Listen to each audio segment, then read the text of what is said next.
ভেলাখুম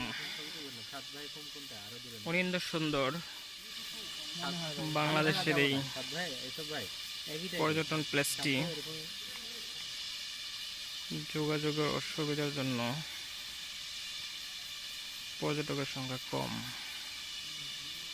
অনেক দুর্গম পথ দিয়ে এখানে আসতে হয়।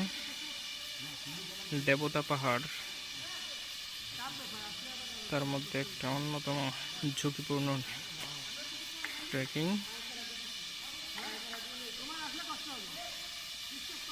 কিন্তু আসার পর মনটা জুড়িয়ে যায় আর অপরূপ দৃশ্য দেখে।